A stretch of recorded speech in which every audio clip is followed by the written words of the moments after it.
UFO technology outstrips our arsenal by at least 100 to 1,000 years. This is what a retired Navy chief has said. This is by Elizabeth Stuffer, Western Journal on W&D.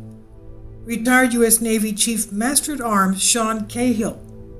He was aboard the USS Princeton conducting training exercises off the coast of San Diego, November 2004, when he and his crew witnessed what has come to be known as the Tic Tac UFO incident. New York Times reported December 2017 that Commander David Fravor and Lieutenant Commander James Slate were on a routine training mission 100 miles out into the Pacific Ocean when the radio in each of their FA-18F Super Hornets started crackling. An operations officer aboard the USS Princeton, a Navy cruiser, wanted to know if they were carrying weapons. Why would he ask such a thing? "Well, we've got a real-world vector for you," the radio operator said, according to Commander Fravor. For 2 weeks, the operator said the Princeton had been tracking mysterious aircraft.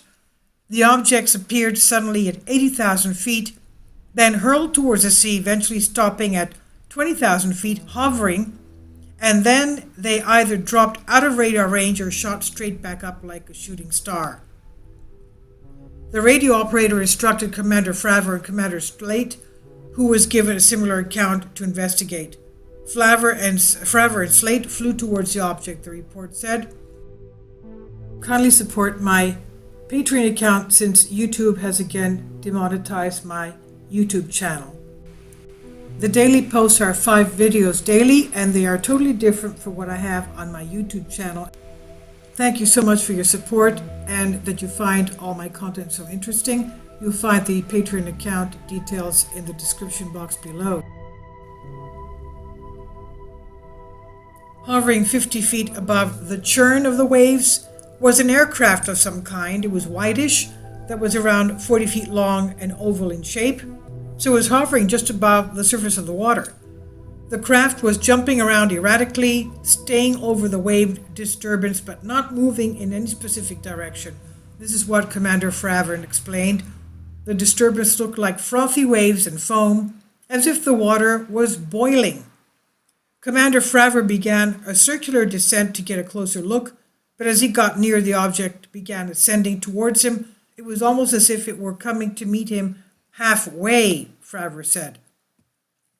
Commander Fravor abandoned his slow circular descent and headed straight for the object, but then the object peeled away. He said it accelerated like nothing I've ever seen. He said he was pretty weirded out. In the video from the USS footage, the object made an abrupt 90-degree turn to the west. Cahill and Christopher Mellon, a former Deputy Assistant Secretary of Defense for Intelligence, joined CNN's Chris Cuomo Monday to discuss what the military calls unidentified aerial phenomena, what we call UFOs. Asked why this is worth discussing, Mellon said, "Because we've had recurring violations of U.S. airspace by unidentified vehicles that are very capable, in some cases, more capable than anything in our own inventory. This has been going on for years, and the truth is just emerging," he said. Cahill told Cuomo the technology that we witnessed with the Tic Tac was something we would not have been able to defend our forces against at the time. What we saw on the Tic Tac and what Pentagon UFO whistleblower Mr. Luis Elizondo described as the 5 observables indicate a technology that outstrips our arsenal by at least 100 to 1,000 years right now. First of all, the aircraft had 0 control surfaces. It had no means of propulsion that we could detect, Cahill said. It moved at hypersonic velocities, obviously as fast as a shooting star, and it preceded the pilots to their cap point. So it seemed to have some knowledge of where the pilots were headed ahead of time, and we don't possess those abilities to do that in our arsenal at the moment. He said we don't know what this is, and it's here. Now, in other videos, in other explanations from pilots that had encounters with such UFOs on their drills, They said it was almost as if these UFOs were able to read their minds. In other words, before their action took place, that they were going to fire on them, these UFOs took off as if they had already read the mind of the pilot. And let's remember that this was going on in the ancient Greek mythologies of the UFOs, like the ship of the Argonauts. Let's remember the Argonauts were not just everyday sailors who were looking for a job because they couldn't find anything else to do. These Argonauts were all princes, kings, wealthy, educated elite of their kingdoms. And they were on the Argonaut ship called the Argo. And it was, the ancient Greeks believed that it was a spacecraft. And the Argo was able to read the minds of all the people that were on board, asking, though, in the middle of the trip, that Hercules would disembark because the Argo could not keep on reading the thoughts of Hercules because they were so powerful, okay, for the spacecraft. So Hercules was told to disembark halfway in the voyage, in the journey. So we have legends of these ancient technologies where these spacecraft were able to read the thoughts. That's how fast the implementation of the operations of the craft were, as fast as thought. Okay, so this is what some of these U.S. Navy pilots explained that they felt, that the UFO was able to read their minds and take action.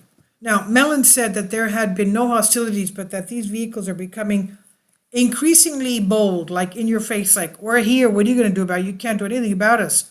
Isn't that frightening?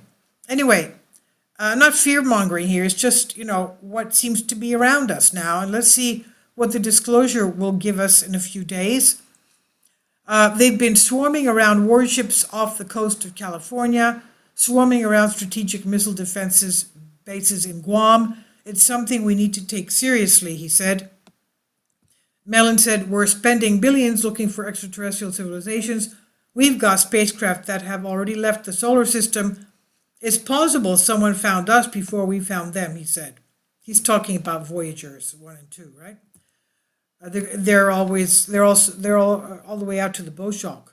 Now, the Western Journal reporter Robert Schroeder, the author of Solving the UFO Enigma, How Modern Physics is Revealing the Technology of UFOs, gives his take on the situation.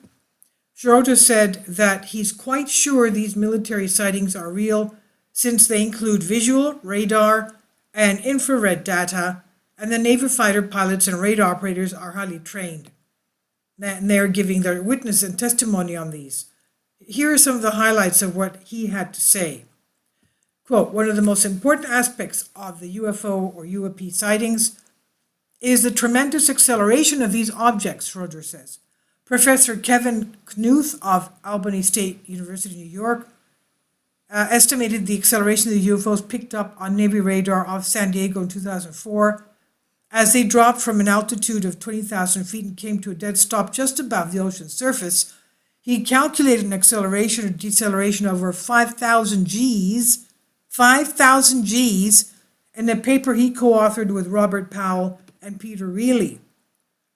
1 G is the acceleration experienced from gravity at the Earth's surface.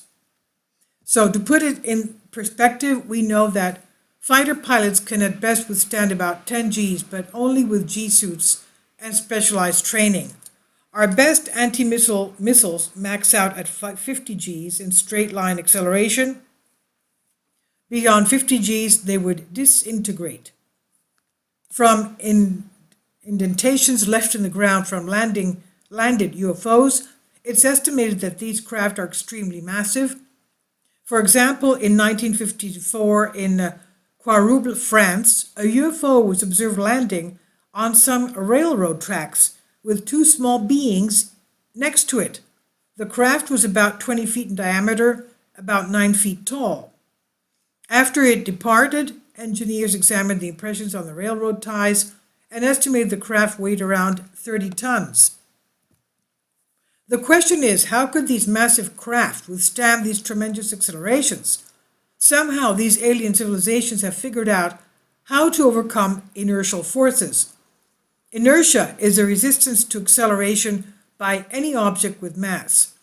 Modern physics on planet Earth is still uncertain of the origins of inertia.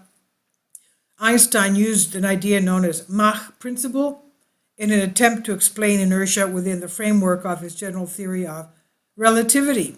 Nevertheless, even today, there is debate over the origin of inertia. These enormous accelerations of UFOs is a huge puzzle, and it is one of the key factors that makes these objects UFOs. He said, "My hope is to get the general public to see the scientific aspects of this UFO phenomenon," he said. Schroeder is pleased that the subject is finally getting serious attention. He said, "If I could recommend something the military should do about these UFOs, I'd strongly urge them to get radiation emissions data coming from these UFOs by mounting spectrographic sensors on their aircraft." He said spectrographic data would cover the electromagnetic spectrum, hence visible light and invisible EM radiation like gamma rays and infrared rays. In addition, alpha and beta detectors would capture matter-particle radiation like nuclei and electrons or positrons, and this data would give us insight into the physics or technology used by these crafts. Now, the author says here, "I understand the concept, but he lost me a little bit on the science." So we will soon learn a lot more about this issue because the Pentagon is going to disclose and deliver reports about these unidentified aerial phenomena to Congress in June, what we call UFOs. So we have to have some patience, stay tuned, and we'll see what they come up with. And John Ratcliffe will come out to comment on what will be disclosed to us. Please leave your comments, and thank you for your support.